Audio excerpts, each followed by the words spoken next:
Welcome to JJ the Wedding Planner Podcast, the podcast for all the lovebirds who are young or young at heart, the non-traditionalists who might like some traditions, los que hablan español e inglés, or maybe more like Spanglish, where the one rule is that we are exclusively inclusive. I'm JJ, and after almost 8 years in the wedding industry, serving couples of all backgrounds, I realized that there was an essential place where I can send them to hear from all the amazing POC professionals that I had met. So, aquí estamos para servirles. After each episode, you will walk away feeling empowered to take on the bits of planning that lead up to your big day, while keeping La Tia lovingly off your back. Bienvenidos! Hello. Welcome to JJ the Wedding Planner. I'm so excited for you to be here today. We have a brand new episode, a brand new interview for you. And first of all, I just want to say how excited I am that we are so far into season 2 already. This is episode 7 of season 2, which means technically this is episode 17. Can you even believe it? Make sure you go back and listen to some of the previous episodes if you haven't yet. But today I'm so excited to introduce our guest for this podcast. We have Pete from Bar Pros. Pete started his business as basically a hobby, the way many of us do. It was a passion that turned into a small business. He has 15 years of mobile bartending experience, and he's not just a one-man team. He has a whole huge team of 10 awesome bartenders, and he's only growing. So we're excited to see how far his business gets to grow. He specifically is located out of Fontana, and he services, or the team services, the IE, OC, and LA. They specialize in weddings or any next level events. I'm so excited for you to hear this conversation. You're going to hear about his business, about bartending in general, questions you should ask all of your potential bartenders. So if you're not in the IE, LA, or OC area, and you're maybe even listening from out of state, these are really great things to ask all potential bartenders that you may want to work with. Listen in, get ready, make sure you take some notes, and let's go on to our interview with Pete from Bar Pros. Awesome. Thank you so much for being here with us today, Pete. I am so excited for today's conversation, today's interview with you. And before we get started, for the listeners, if you can just introduce yourself a little bit, tell us a little bit about your business and basically how you got started, why you got started. Hello, everyone. My name is Pete, and I am with Bar Pros. I am a mobile bartending business. Let me go ahead and just get started on how I originally got started. Mm-hmm. I just had an interest in bartending. So I went to bartending school back in like 2006 or so. So it's been quite some time, about 15 years. And then ever since I went to school, I just really fell in love with art. So I just kind of started doing drinks on my own. I would always do it for family members. I would always do it like for cousins, stuff like that. Go to our parties and I'd walk and I'd show up with like an alcohol crate. So then all of a sudden, like people, you were that friend. Like, I was that family member, or that good friend, right? So I would show up and like not even asking for permission. I would just show up and I'd be like, hey, I'm gonna make like a certain amount of drinks. Is that cool? And everyone was like, dude, we're not turning you down. Go for it. No one says no. So originally when I started making all these drinks, like my cousins, like good friends were there, and they were like, hey, do you do this on the side? And I was like, I could do it on the side, yeah, but this is like more of a hobby, so I just like But from there, like I started doing events here and there. Let's just say you start off with like 3 events a year, then 5 events a year, and every single event that you do, you gain new customers. So by word of mouth, 15 years later, it eventually evolved to like I had my personal like Instagram or personal Facebook, and then all of a sudden people were like trying to tag people on my pictures, stuff like that. So then my personal Instagram was like private, and they're like, hey, the people you're tagging, like they wouldn't be able to see what you're tagging them on. So I would reach out to them, shoot them a message, be like, hey, are you interested in bartending, stuff like that. And they'd just say, yeah. So eventually, like in 2019, I officially started an Instagram for, just bartending, which was created Bar Pros. And I think it was 2018 or so. And just because 2017 was like really busy. So it was already like, okay, I need to stop, putting all the stuff up on my personal. Now I'm just getting Yeah. a bunch of random people trying to follow me and everything. And it's just funny because like I get so much information like, hey, do you guys have business cards? Like, where can I find you? Do you have a website and all that? And I was like, no, I just do it for a hobby. Like it's Right. just a hobby. Like I just do it for fun. I really essentially just love bartending to where like all this alcohol I was showing up with to like my cousin's house or my good friend's house, and Mhm. I would just start mixing. This was all just my own stuff. Like there was no Wow. charge for it, and I would just hand out the drinks. Dude, this is awesome. Like this guy is just showing up and doing this. You know, it got to the point where people were like, hey, we don't want you here to like make drinks. We just want you to have fun with us. I'm Mm. like, okay, cool. So I started kind of limiting that. And then, of course, now I have people that do it with me. So now Mhm. I grew a team. Now, of course, I have a little bit of a more foot in the door. Um, but yeah, we definitely do it mainstream pretty much now.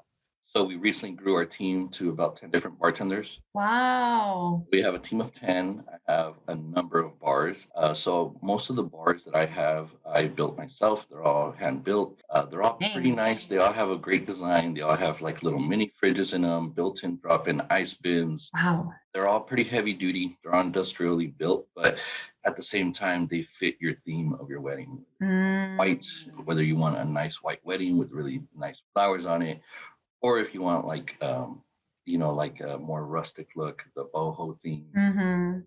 So it just depends on what you want. But now we have, so I'm finishing bar number 8 now. So we have a lot of different bars to choose from at the same time. That's Yeah, awesome. that's how originally I got my foot in the door. It's just, by word of mouth, and people kept seeing me and they're like, hey, there's a lot of people that don't do what you do. Mhm. Even if they are a bartending company or even if there's someone who's called himself a bartender, like you do a much better job. Wow. And, the personality goes for itself because there's a lot of bartenders out there that can have, like a really bad attitude, but make an awesome drink. Or Mm. they can have a really great personality and still make like a shitty drink, but you still love them because they just have a great personality. Mhm. And it depends on the vibe. So we try to be the most well-rounded possible. Try to throw in a little bit of jokes, but then try to be a little professional at the same time. Yes. It just depends on, what you're really looking for when you go to a bartending company itself.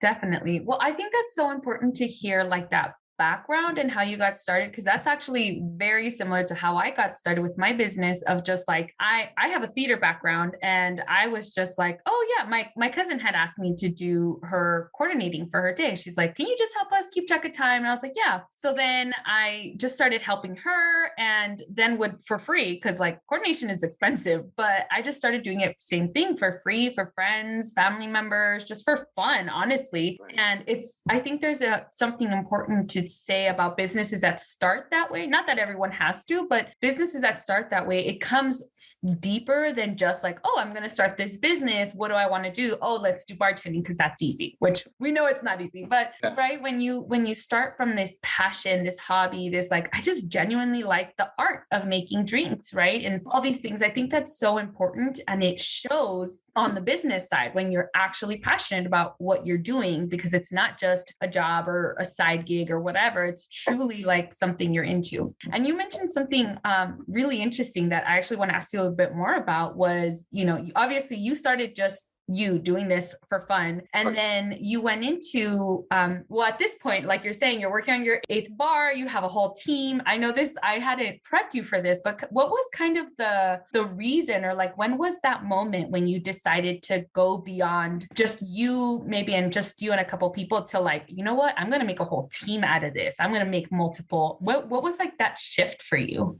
So originally up to like, I guess you can say somewhere like maybe 2013, 2012, I never really had a bar. So that was the biggest thing. There's always that step beyond the next level. But a lot of people reach out to me for is like, hey, anyone can bring one of those, like a suitcase rolling bar. Anyone can bring a table with the tablecloth over it. It can fit into your typical Altima or Camry or something. But then when you want to grow out of that and you want something a little bit more stable, a little bit more decor, like I said, my bar has a built-in mini fridge in it, has a freezer, has a refrigerator. It has lights on the top. It has lights all around so they can change colors depending on match your theme. But one of the biggest things was I built my first bar Mm-hmm. and I had a truck. So I ended up buying a truck. So, and then after that, I ended up building the first bar. After that, once I posted that on Instagram, that's when everyone was like, dude, where'd you get that bar from? Oh, I ended up building it. It like has, they're like, and it has lights, and how'd you get it there? And it's like, well, at first I started off with like the little landscaper, ramps that go Yeah. on your back tailgate, and then you roll it up on top. So the setup was like a little bit more longer than what it is now. Uh-huh. But essentially you can still get it there. And I never thought about how much work I was actually doing till after like the first, I don't know, it got old really quick. After the first couple months, it was like, okay, you know what? Like we're getting home at like 1, 2 in the morning. Wow. And then we're having to unload it because like the weather wasn't friendly in it. And it's like my bar is made out of wood. It has a nice epoxy top on it and it's different color stains and stuff. I was like, I don't want it to get ruined. Yeah. There I am trying to roll it off and roll it back into my garage. And then I was like, no, if I'm going to do this and if I'm going to get this much requested, then of course I'm going to start turning up prices. I'm going to start Mm-hmm. investing a little bit more to make it easier because essentially I do love bartending. And of course, one of the biggest things why you wanted to do it for people was because you would hear so much horror stories about how this bartender sucked. Oh man. Like I deal with a lot of Latinos. Yeah. So, I speak, or most of my bartenders I think are fluent in Spanish, but we're all like very Spanish speaking. Yeah. Out in IE, of course. So I live in Fontana. Okay, gotcha, So gotcha. it's mainly predominant Mexicans here. But however, let's just say that, they would say like, hey, you know what, we hired this bartender and he didn't want to speak Spanish to my aunt. Wow. Like, wow, they really like that sucks. I'm sorry to hear that. Or they said, hey man, I hired another bartender because you weren't available. And then like it was not the same. And I'm like, man, I hate hearing that. Then I started evolving it a little bit more and more and more. Of course, now we can do up to multiple different events. So we've done up to like 4 different events, depending on Wow. extent. And that's all like on a Saturday, pretty Mm-hmm. the busiest days. But then it depends. Some of those bartending events require up to like 2 or 3 bartenders. True. So we're not doing small 30 to 40 person events Mhm. or else then we can grow even more, right? But yeah, no, like I know coming up here like this next month, I think I have a day where I need 7 bartenders. Wow. That's quite a bit because it's like a 300 person wedding, bar setups. Yep. So it's they're full setups. So I have a back bar and front bar. Wow. It is a lot. And then we have another wedding that day that's for 250 guests. So that requires 3 other bartenders. Oh my God. So it's crazy because like I know like for the month of May, we did, I think just in the month of May, I think we did about 8 weddings. And then I had my first like 3 back-to-back weddings. So Oh man. Memorial Day was like the Friday, that Saturday, and that Sunday. And it was like, okay, I need a rest. I need a rest. Yeah. Yeah, it's quite a bit, I think it's just getting highly requested and just being Mm-hmm. valued from my customers, like my clients. That I love them. They're all great. I hear nothing but good things. Yeah. I've yet to be, I think, the guy that's like totally failed. So I hear that a lot, and it's just a lot of pre-planning. Mm-hmm. And to get to that level, I think it's just you need space. You need to have time. And it's just very difficult to get there, Yeah. Yeah. very easy, especially if they don't have just the normal amount of stuff. Like I think I needed like an extra refrigerator to grow that big, and I needed extra space, Mm. crates. I needed extra rolling carts. I needed a dolly. You just need to grow a lot. Yes. It's something beyond what a typical car can deliver. Mm-hmm. That's why I have like a truck and a trailer now. So Yeah. up sometimes it's 3 of us hopping out of the truck and then we all start moving. Wow. I can't thank my team enough just because they're awesome. For sure. And I really actually want to go a little bit more on that because off air we were talking a little bit about how, clients typically what they see is just the presentation on the day of. They don't always Right. see all of the behind the scenes work. With you, like you said, you're literally physically building your own bars and Right. you have to purchase all of these additional things. And I know, many times people, when you don't know what you don't know, right? So it's not like necessarily that the clients are bad or anything, that they don't get all of it that goes into it. But I do, because this is a wedding planning podcast, because we want clients to know what goes into it. And so I really just want to emphasize all that you're talking about in saying, I had to get these extra dollies and these carts and these coolers and all of these things that we don't think about on the client side. And as a wedding planner, I'm not thinking about all the things you're bringing, right? Like I hire you, I know you've got your stuff together, and that's it. And that gives that certain level and peace of mind. And I think I often talk about, yes, supporting small businesses and supporting people who are starting up, but also when you need and you want that level of professionalism and experience, especially with something like alcohol, that's a big deal. And I just want people who are listening to understand how much goes into the bartending than just like, oh, we show up and we mix a couple drinks. There's much more to it than that. Yeah. So there's definitely different levels to bartending, right? Of course, you can have your typical basic cocktails.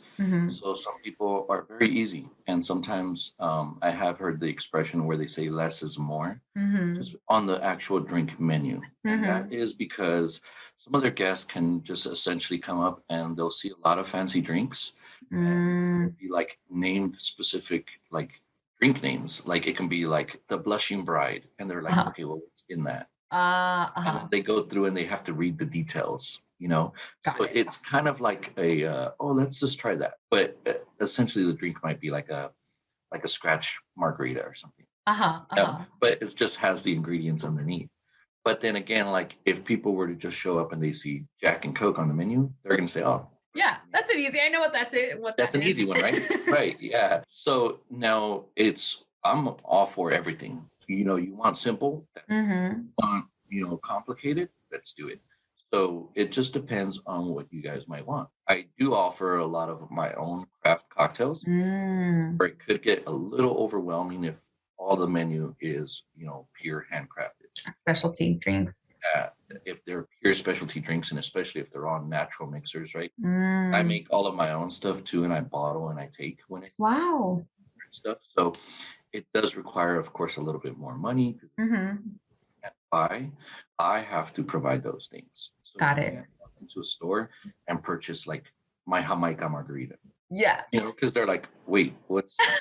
Well, it's like my own Jamaica mix, which I have to take because you can't go to the store and buy it. And I have to measure perfectly. I have to bottle it, which you're not going to need one bottle of it. Correct.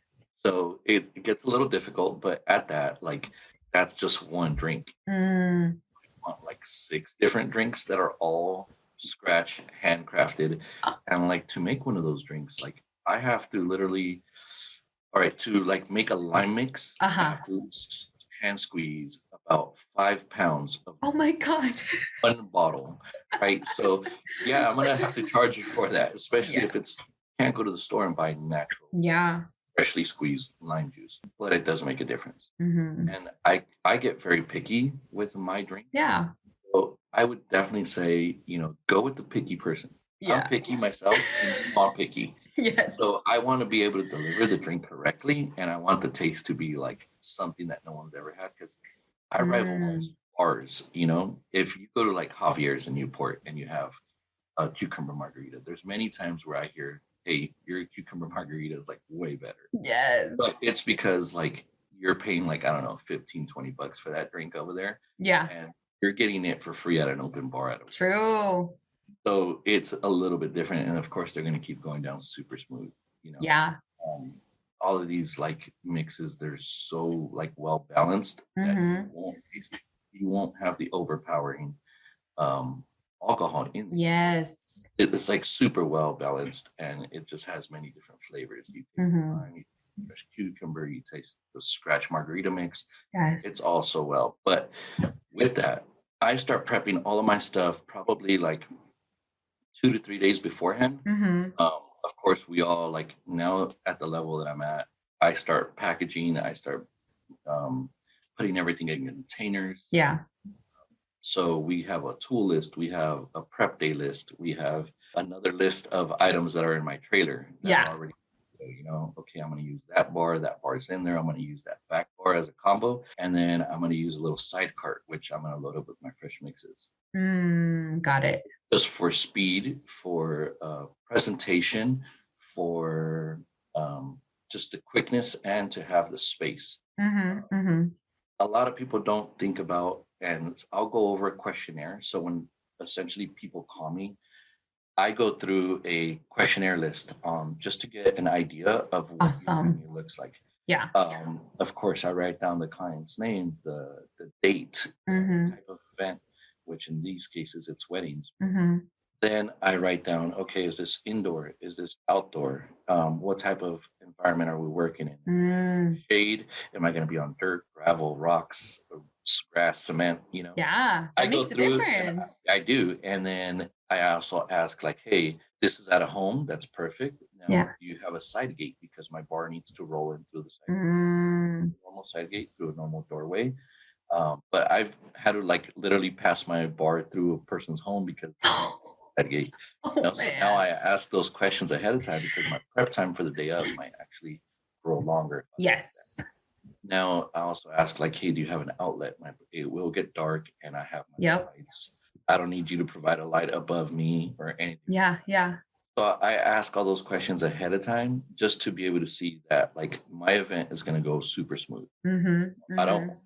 One of the biggest things that a lot of people don't include is the ceremony on site. Or is it not on site? Yes. And when it is on site, like think about this. What normally happens on a wedding schedule is you have your ceremony and then immediately after it kicks in cocktail hour. Meanwhile, the bride and the groom take pictures and do all their stuff, right? So when it's cocktail hour, you have, let's just say it's 100-person wedding. 80 people show up to the ceremony or so. You would hope all of them do. Yeah.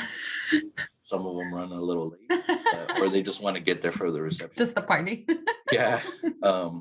Then what happens is I have about 80 drinkers get up out of their chairs. They all say they're you may kiss the bride, you know. Yeah. All of a sudden they're like, cool, we're ready to go. We're ready. You know, let's all rush the bar. Yeah. So at that point, I don't have enough capacity just on one bar to make, you know, I don't know, 30, 40 drinks. Yeah. They want to drink in their hand right away. Yes. So now with a back bar, a side cart, maybe a side table that has ice chests, stuff like that. Everything is pretty much very presentable. It's off the ground. Yep. There's not a straggler of an ice chest over there or nothing like that. Pretty much cleaned up. And we, of course, try to match your theme with pots and stuff like that. So we're ready to go. And we break down that line within like 10 minutes. Wow. Everyone should have a drink in their hand immediately. Yep.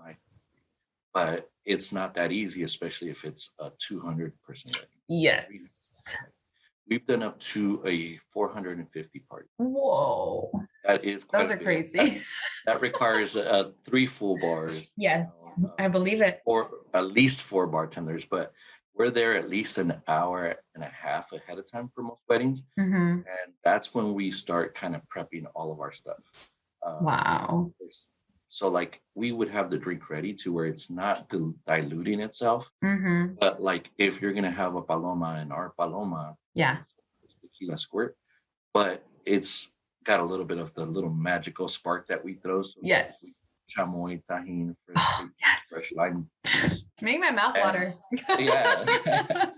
We need a drink during the podcast. Yeah. Oh yeah. No, we should have had drinks and we could really let loose, right? For real. Yeah, we tell you how we really feel. I know. It all comes out when you have a drink in hand. Yeah. But we pretty much already kind of start that process of like a table, a line of 20 palomas. Wow. We would have them all with tajin, all with tequila in it, measured perfect.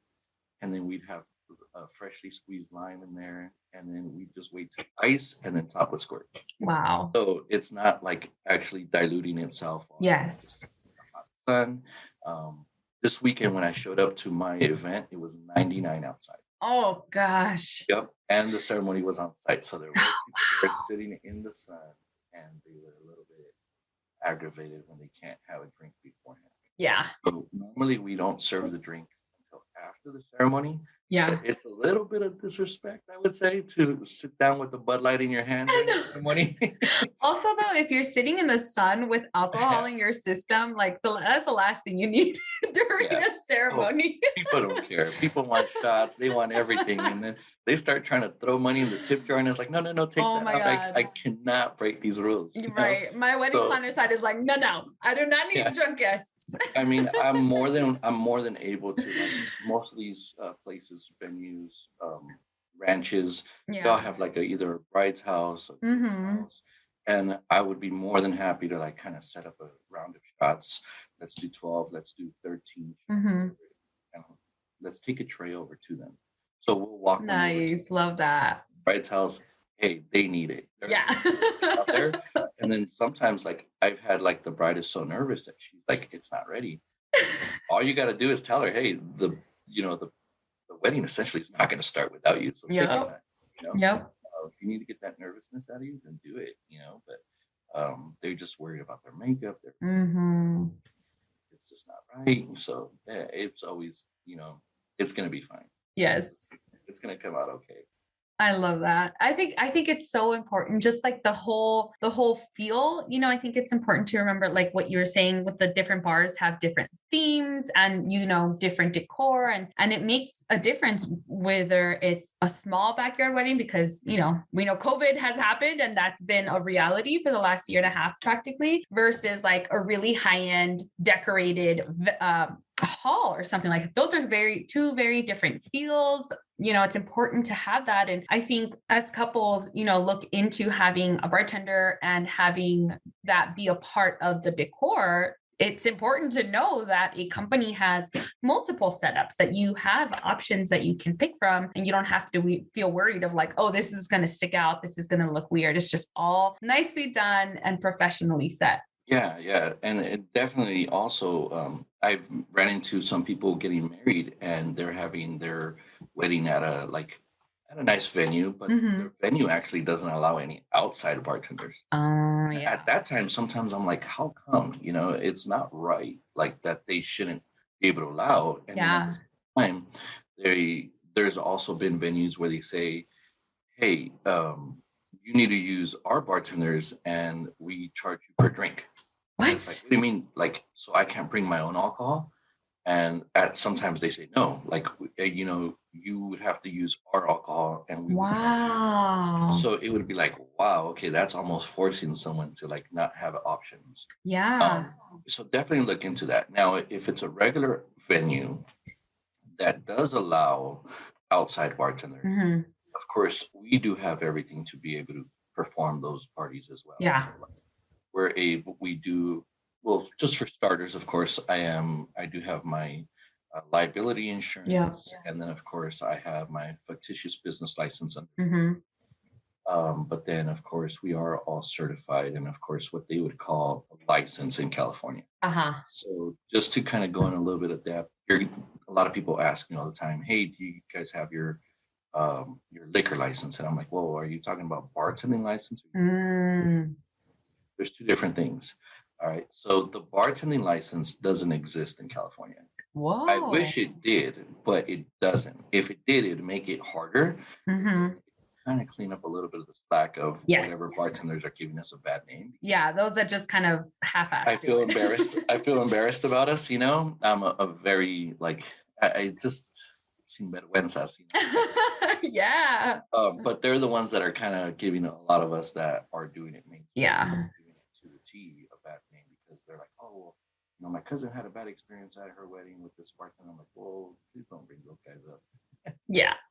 But the only thing is that a bartending license would consist, if we did have one in California, would be that like green tag that would be at your nail shop, your wax lady, your barber shop, or something that you would have to renew every 2 years. I've had a couple different licenses in California, but not for bartending. But I wish they did have it, just because you'd have to go and pay, you'd have to go take a class, a better course, and it would show everyone like, hey, bartenders aren't just like other than that, they do a certificate here, and it's just an alcohol awareness class, a safe serve certificate, and we have all that. So it's not, That's something we awesome. can't do. I've had it for many years. Yeah. It's Yeah. already expired a few times. But then other than that, like, we are able, of course, to do most of that. Now, the liquor license itself, Hmm. that's when you hire a company that comes over and sells the alcohol at your event. Oh, They would bring everything. interesting. Yeah, they would bring everything, and they charge you probably an arm and a leg. Hmm. Like the minimum that those guys make is like anywhere from 6 to 7 grand a night. Wow. So it could get really expensive, and especially if you have a larger party. Uh-huh. Too. So is that like a cash bar, meaning like they would They actually would. purchase it there, So or? they have two different ways. They can charge your guests for it, but of course, with everyone doing a nice wedding, Hmm. they would just total up the number of drinks that they sold for the night, and then they just charge you at the end. Got it. Or they'd have a specific package, but they'd bring everything. So I'm talking about from the alcohol, the ice, the cups, Hmm. the full bar, Yeah. whatever your guests would want, then they would just charge them for that. Now, of course, I would say, hey, let's not bring those 1942 bottles that you're going to $20 a shot on. Yeah. So that my guests don't break my bank, but let's have only these certain set of drinks. Uh-huh. And they may not even deliver like the best bartending service at that. Wow. $15 employees once again that just show up and just pour in. They're just Jack and Cokes, vodka cranberries, Wow. stuff like that, gin and tonics. But it could get a little bit, I think, misleading on how some people think, oh, it's just so easy, they bring everything. But they probably won't have the best stuff as well. So they won't show up with like the better alcohol that you may want. Or they're still going to charge you bartender's fee on top of that, the price of the alcohol. Yeah. And probably like the setup, the travel, all that. So it does get pretty pricey. The only way that I would be able to do something like that, where I would obtain a liquor license, would be I would need a storefront. So you would need an interesting establishment in order to do it, and it just can't be any like storefront. You would need either a restaurant, a bar, a liquor store, something that you would need to piggyback off of on your. Interesting. So yeah, there's been like certain bartending companies that use like, oh, my uncle has a restaurant and he sells, like he has a full bar, not just beer and wine. Mm-hmm. You would need also a hard liquor license. So I'm just going to use his, and he's totally fine with letting you use it, then that's awesome. Mm-hmm. But most people don't put their trust in a liquor license like that. Yeah. You lose that, that's all your money. Yeah, especially for an established business or restaurant, because if one little thing goes bad, then you're done. And we know obviously alcohol in businesses like that are such a huge stream of income. Yeah, so the markup on alcohol is anywhere, the minimum I've seen it, I think, is 3 times the amount, but I've seen some places go up to like, I don't know, 6 to 10. So I think I've literally accidentally ordered like a shot in Vegas for like the Don Julio 1942. And yeah, it's a $65 shot. And it's like, why did I have to do that at like Pakistan's in the biggest club or something like that? I mean, a bottle of 1942 is like $150. And I just paid for half the bottle in one shot. So. Right. You're like, I should have half the bottle here. Yeah. So it's kind of crazy. But hey, if you're in that type of environment and you want to order drinks poolside at Vegas, that's a different feel, different vibe. They're going to charge you $25 a drink. Wow. Well, I want to get into real quick and ask about the difference, I guess, between like having something like an open bar where you said, if it's everything is fully from scratch, might take more time or be more expensive versus having a couple, like either like a his and her drink or like those special custom drinks, and then doing something like a specific type of beer. What are your thoughts around those two different styles? Yeah. So I'm totally for it. It's your guys' special day, essentially, for your wedding. You get to be as picky as you want. Yeah. I trust me, I've dealt with some very picky are to the core. Like they're on it. They're just very great communicators, and they don't mind sending you a message at all times of the day. Yeah. Wow. And it's like, sometimes it's like, okay, I just can't reply to that one because it's like 11 at night. Yeah. Like business hours. Yeah. Right. After that message, then comes 10 more. Yes. So, now it's the his and her drink is something special that I guess they feel is intended for what they like. Got it. I've seen it. I love it. It's great.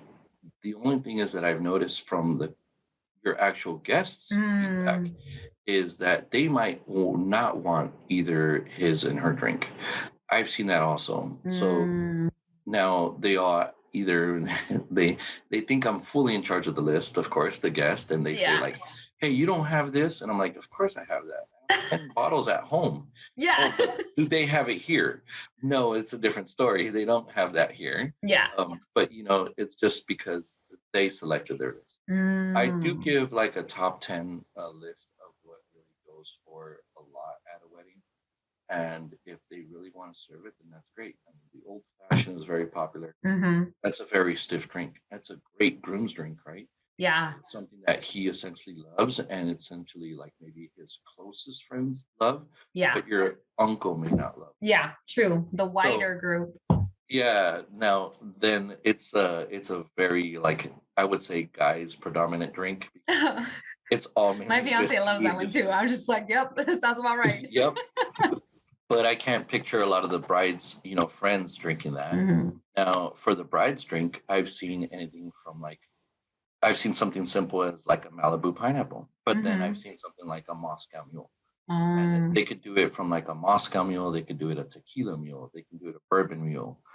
You could do an Irish mule and use James. Wow. Yeah. So you can switch that up just as easy as tonic or as like something with Sprite in it, soda water.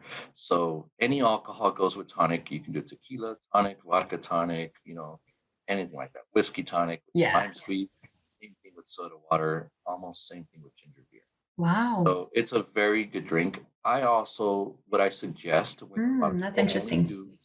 When a lot of people do the his and her drink, I always say you have this idea, because they mainly do. They have this big idea of like having a nice board made out of wood, having vinyl writing on it. It shows the color of it. Yeah. And it's awesome. It's a very nicely presented menu. It makes it easy. Hey, I'm going to have his drink or the her drink or the groom's or the bride's drink. It's great.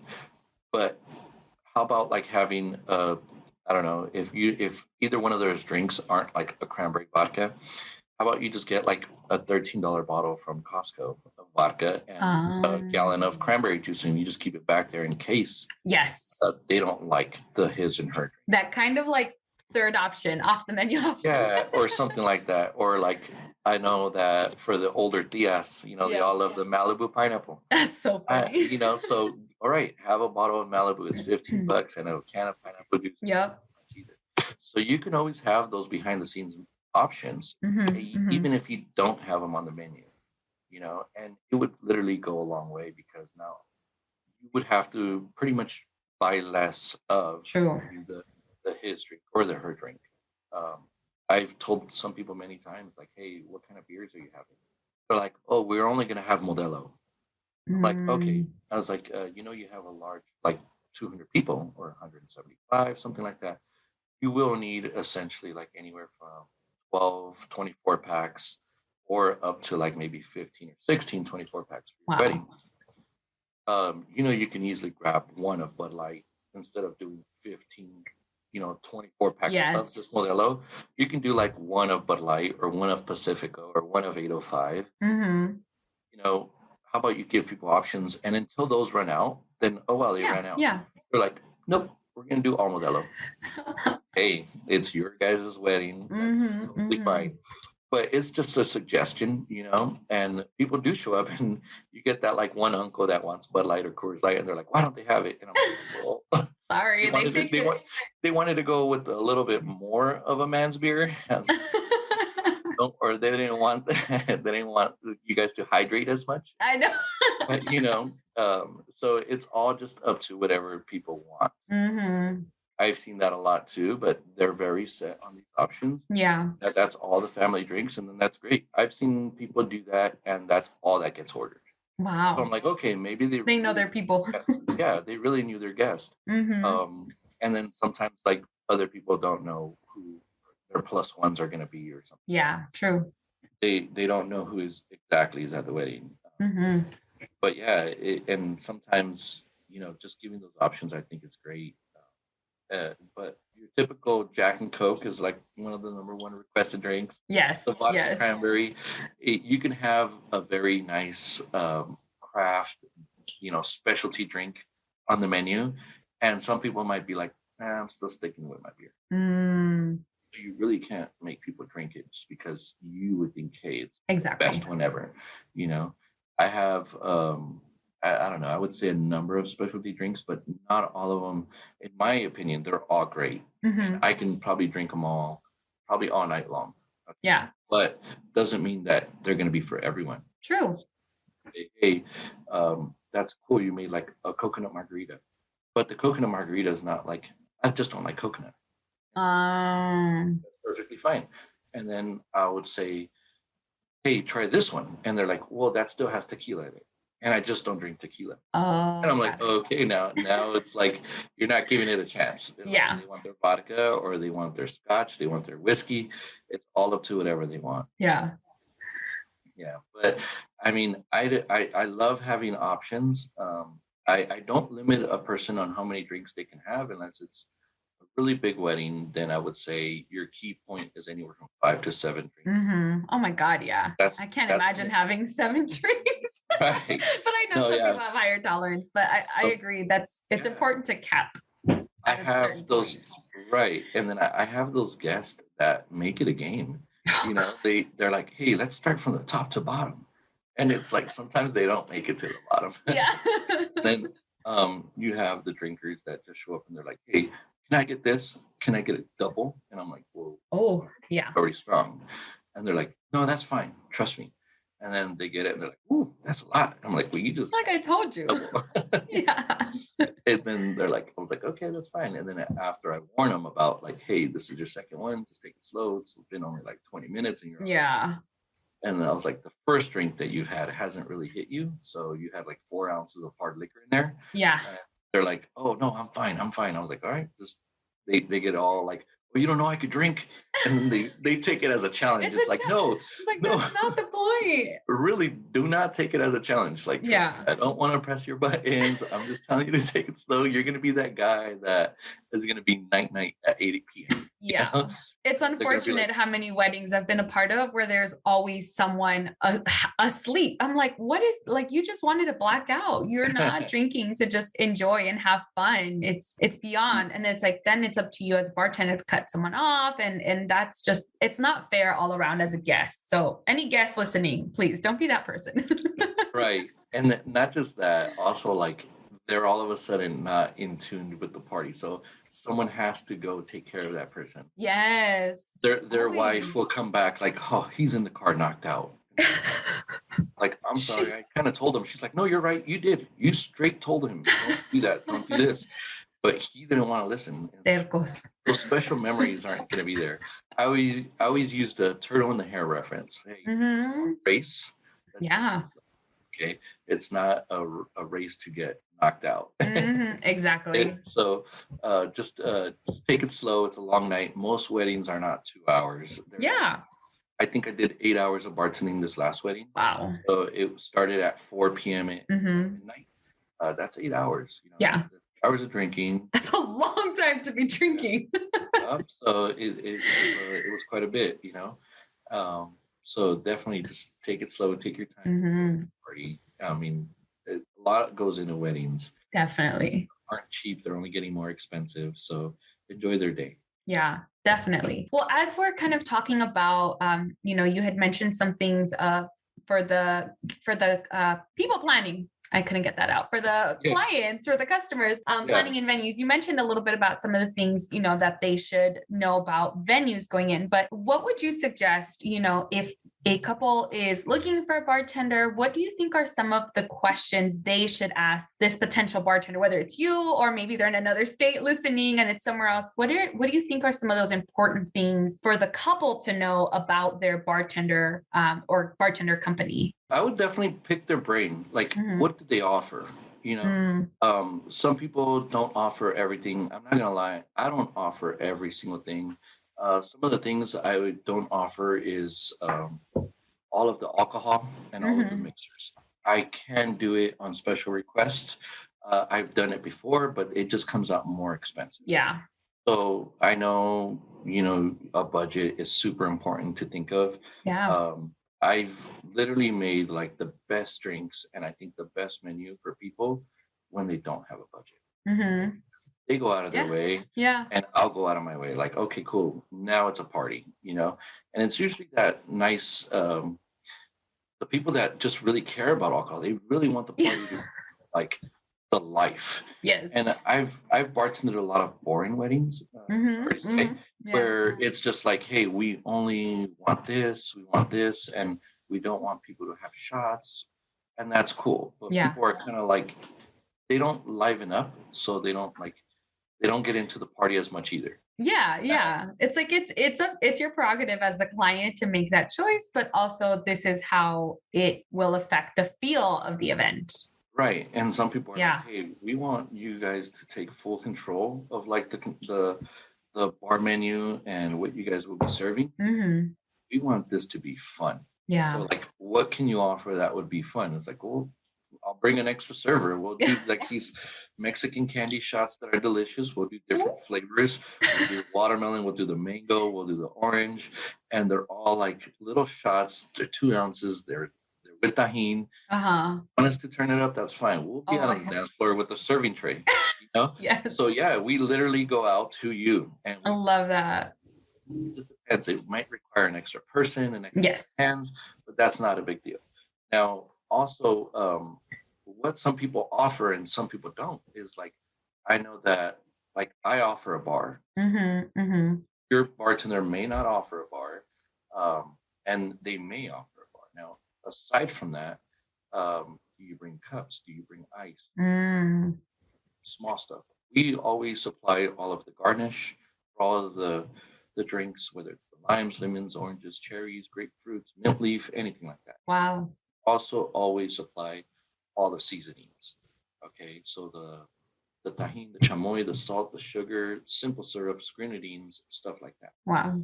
Now, aside from that, the reason is because we don't want you to tackle the grocery list item. You shouldn't go and start buying 10 pounds of lime. Yeah. Stuff like that. Yeah. Now, that's just my opinion. So, and then at the same time, I want your drinks looking great to where they don't always provide that on the drinks because they ran out of time. The bride or the groom couldn't get it, and no one in their family could have gotten it. Oh my gosh. So all of a sudden, the drinks are just looking very simple, very basic, and stuff like that. Awesome if that's all you want.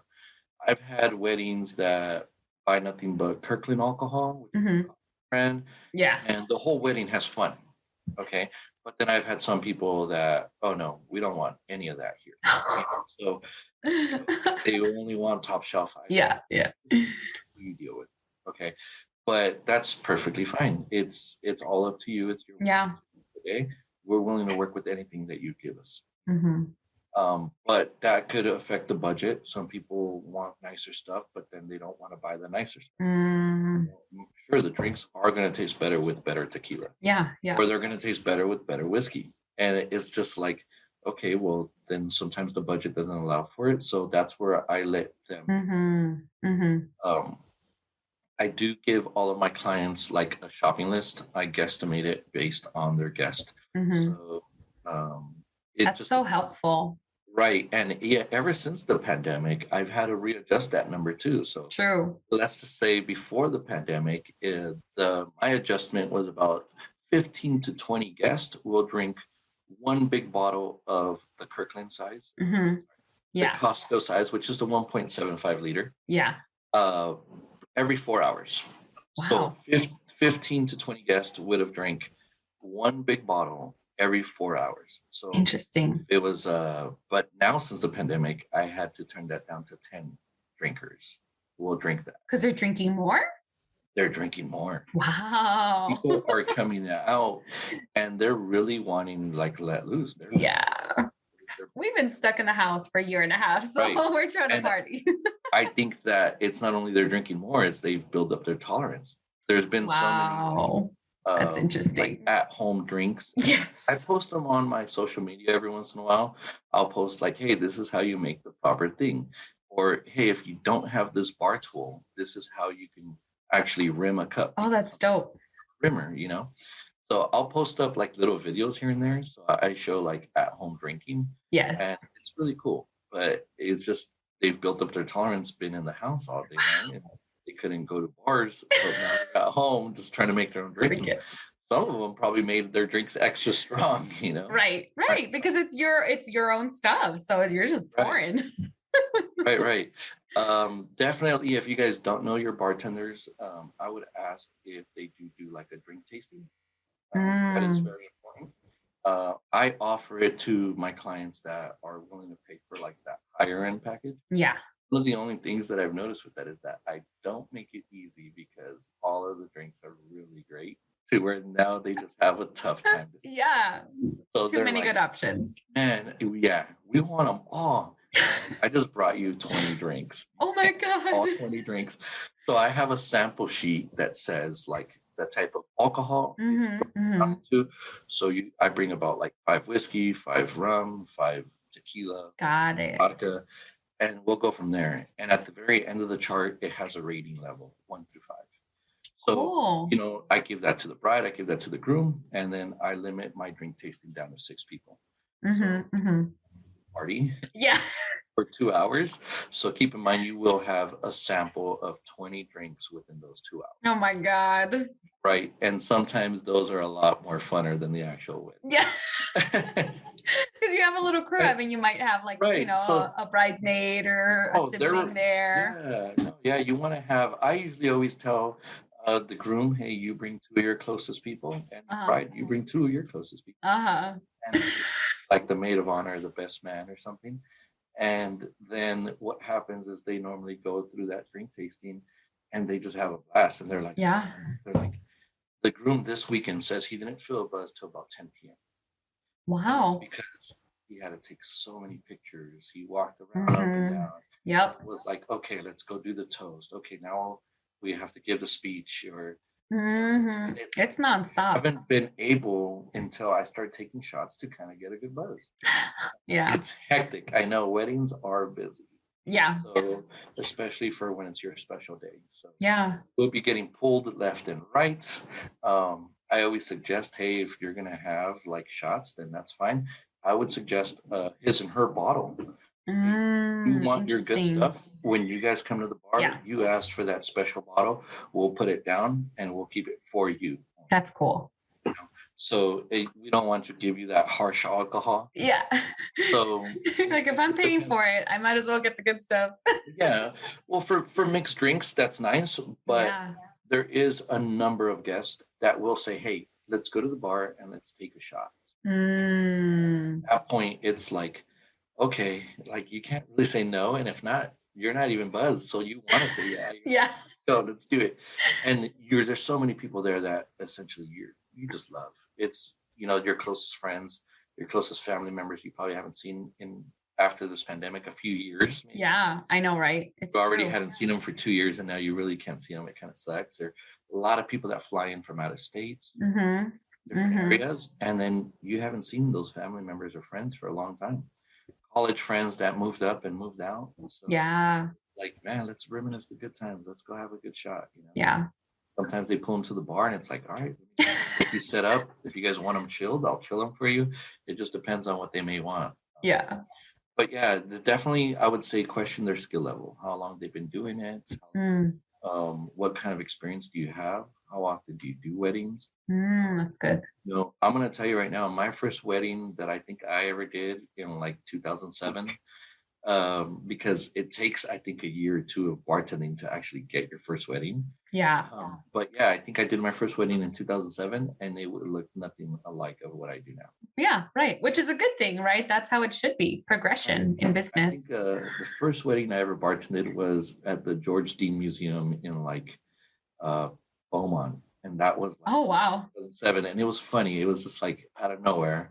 Of course, they already required my certificate, I wanted to see my driver's license just to make sure it was me and stuff. Yeah.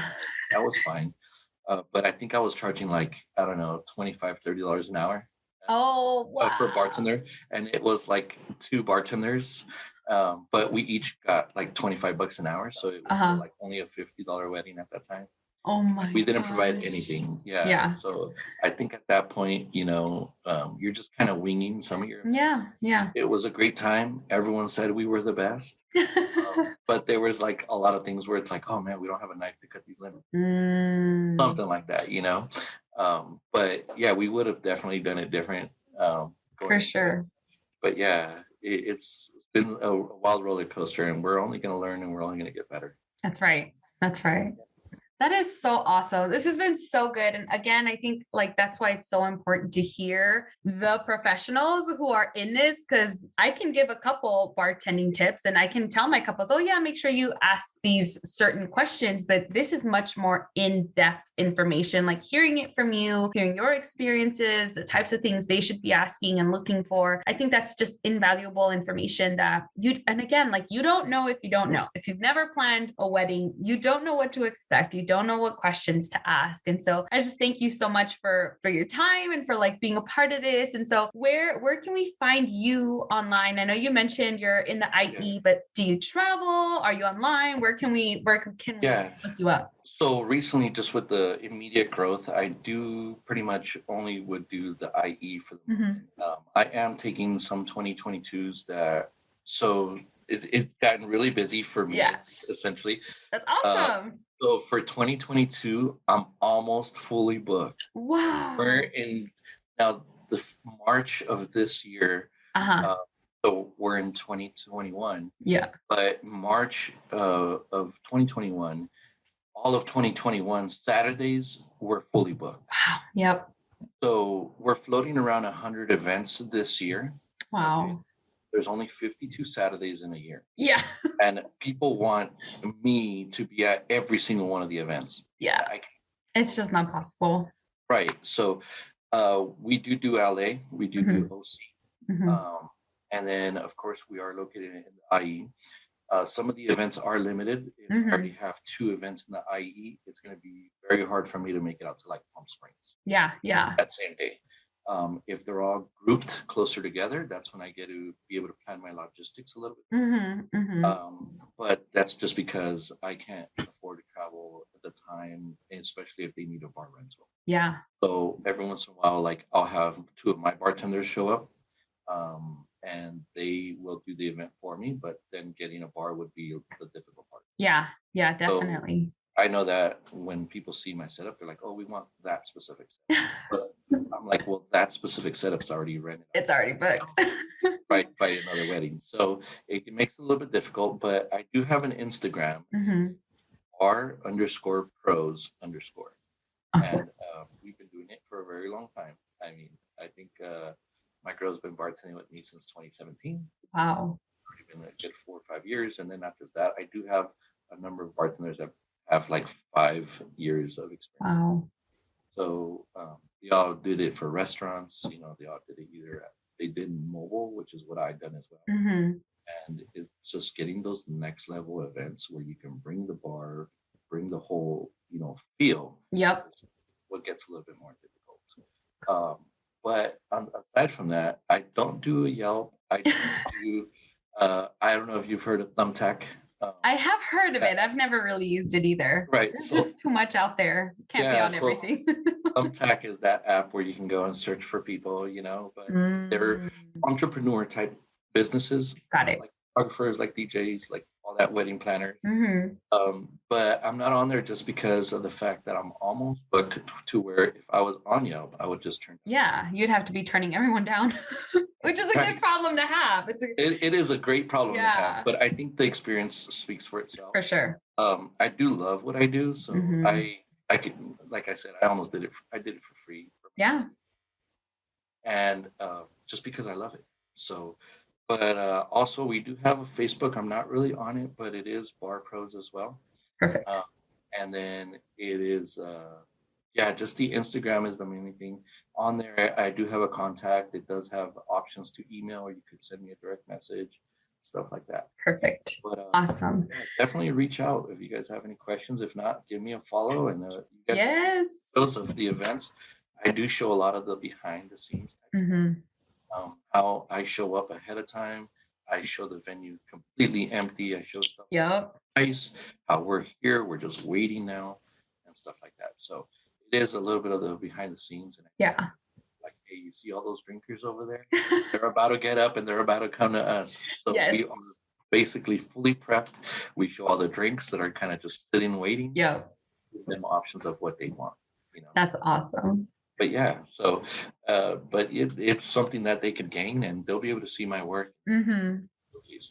There's not too many people. I only know about a handful of people, maybe 5 or 6 different people that can deliver very awesome like experiences. Selecting what type of bar you may want. Yeah. All that. Now, there's a lot of great bartenders out there, like I said, and it's just so difficult. Everyone, if I go through my Instagram stories, I will see best bartender off of every single bartender right. I follow. And I'm like, there's no competition. There isn't. It's just so hard. And I think we all just got to help each other. Yes. A lot of work out there for everyone. Yeah. I don't feel I'm a threat to anyone. Please. Yes. So I'm only turning people down. If anything, I'm just going to refer my work out. So that's what I'm kind of working on. I really love partnerships. I work with a lot of bartenders out there right there. And they all message me, and it's like, yeah. Hey, you available? Cool. He's in your area. I'm going to send him your way. That's dope. I want them to be taken care of. Yep. Community over competition, right?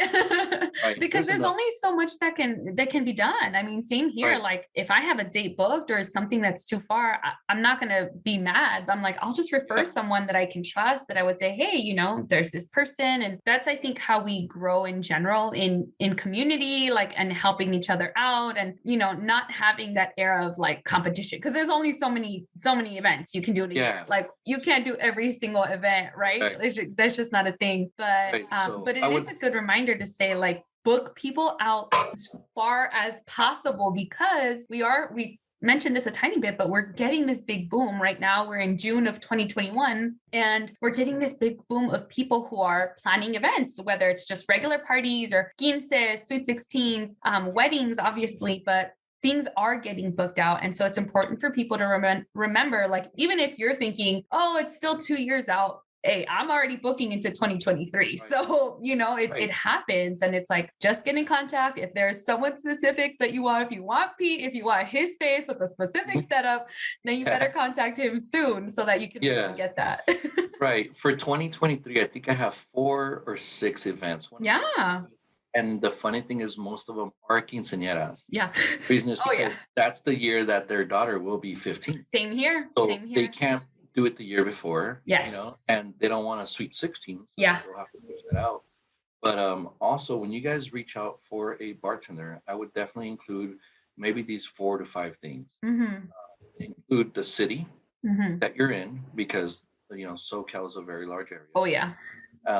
And then I would include how many guests you have, because that would be, it determines for me how many bartenders I will. Okay, so some events are 30 to 50 guests. I've done weddings that small, but then some people are like, we will have a 350 guests. Yeah, very different. Depends on how many people I'm going to have available for that day.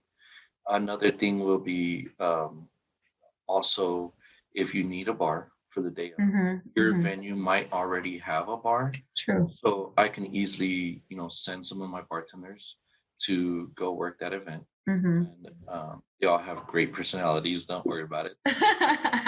They all show up ready to work. And also the date. That's the number one thing. Yeah. Some people say, hey, what are your rates? Okay, well, for what date? Yeah, exactly. Oh, it's for next week. Well, I'm sorry, I'm not available next week. I won't give you my rates, because you're going to want those same rates in 2023. Yeah. Now, and it's going to be very different. It's going to be very different. Yes. Things have changed from 2019 to 2021. So indeed, 2 years, my rates have gone up, of course. For sure. And things will change. So I don't always give out my rates. I don't get the date right away. And if I'm not available, I don't even quote. Yeah.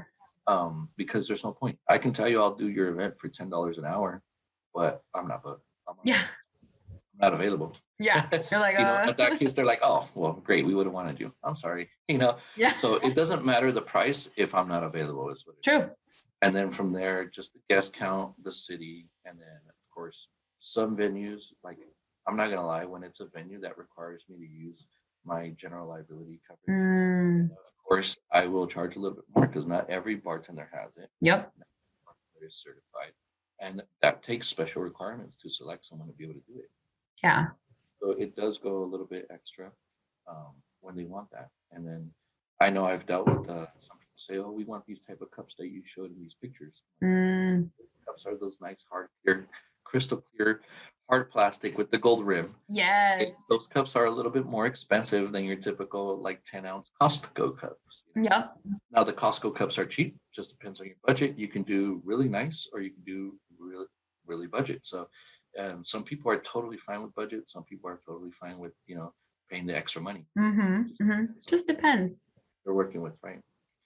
But yeah, those 4 things I would definitely include: the guest count, the city, type of event, of course. But in this case, we're talking about weddings. Yeah. So they're always a little bit more escalated. We are one of the lower, cheaper sides, I guess, for the actual vendors.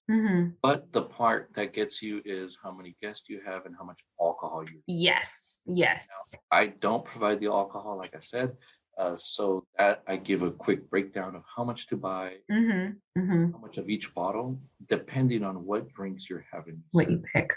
Yeah. Yeah. And from there, I'll give you a quick breakdown. But for a typical 100 guest party, you're going to spend anywhere from $1,000 to $1,200 on just alcohol. Just the alcohol. Waters, everything. Yeah. If you have heavy drinkers, I always suggest get a bottle. Yeah. 4. Yeah. So you need to know your crowd a little bit. Do you a lot of people know like, oh, my entire family doesn't drink, or I have a lot of friends that are heavy drinkers. It depends. It's important to know your own crowd and, we all have that crazy Uncle Joey and the Tio Loco Jose that can drink a whole bottle to himself. Yeah, and not even get drunk. Then have him get his own bottle. Right. Like just bring it with you, Tio. It's okay. Yeah, that's fine. But definitely we'll help you guys out. Anything you guys may need. But ask questions if you guys need anything. Awesome. Well, thank you. I'm definitely going to include your Instagram in our show notes, awesome. and all of your contact information that you want on there. I'll make sure that's there. And this has been such a great conversation. And I hope that the people listening can hear your passion for the business and also more of what goes on behind the scenes, of not just, these aren't just people who show up and make some drinks. That there's a lot more involved, especially when it's a whole business versus just someone who's kind of randomly doing it. And depending on your event, you have to think about the level of quality of service that you want. That is important, and it's going to cost money. Like this is important. Alcohol is a very specific thing to work with. This is not just like water. Like you're not just handing out water. This is very specific. And so I hope all of our listeners have heard that, have understood it, and they will check you out and follow you online. At the very least, follow you if their date's already booked. But thank you again for being here, for your time, for your knowledge. And I'm just so excited for people to take this information in. Yeah. And I just really want to help people out. So that's what it is. Essentially, even if someone has a question out there and they just want to reach out just for advice, I'm still willing to help them out. That's awesome. So, hey, my bartender is saying this. So what do you think? I was like, second opinion. I'm willing to pitch in my second opinion as long as they're ready to take it. Yeah. So, yeah. But yeah, that's it. I don't mind helping people out. I'd rather have, be safe than sorry. Yes. Yes. I'll give you guys my second opinion. It just depends. Like, all right, what do you got? What's going on? How many guests? What's this? Yep. Like, okay, well, one bartender for a wedding, I would never recommend. Yeah. So all of my events for all weddings are a minimum of 2. That time where that bartender may have to go to the restroom. Yeah. Yeah. You have a service failure because people are walking up to the bar and they're not ordering. You don't want no service interruption at all. And even if it's a small 40 guest wedding, sorry, it's still 2 people for sure. Small. If they're over 5 hours, I have to give someone a break. Yeah. So they will have to take some time away from the bar, and that's where the second person comes in. Yep, They exactly. will stagger their breaks. They will stagger their lunches. We really appreciate everyone that feeds us out. Yes, yes. I write that in my timeline. I do. Yes, I'm we like, gotta vendor get some dinner, food. please make sure these people eat. Well, thank you so much for your time, Yes. Jeanette. I really appreciate everything. You're awesome. Thank you. I'm really glad that I guess I got the opportunity to be able to share my knowledge with everyone. Yes. We'll see you guys all soon. Yes, that's right. Awesome. Thank you so much, Pete. All right, no problem. Thank you. Bye. Okay, friends, ya se terminó. That's it. Thank you so much for joining us today. We can be BFFs on Facebook and Insta at JJ the Wedding Planner Co. And did you know that you can directly schedule a call with me? It's true. Check out the link in the show notes to pick a time. And if you're not sure if having a wedding planner is right for you, then this is the time to ask me those questions. So check out that link to set up your time one-on-one with me. And before you go, please don't forget to give us a 5-star review on today's episode and tell us what you are loving so far. Thank you so much. Los quiero. Adios.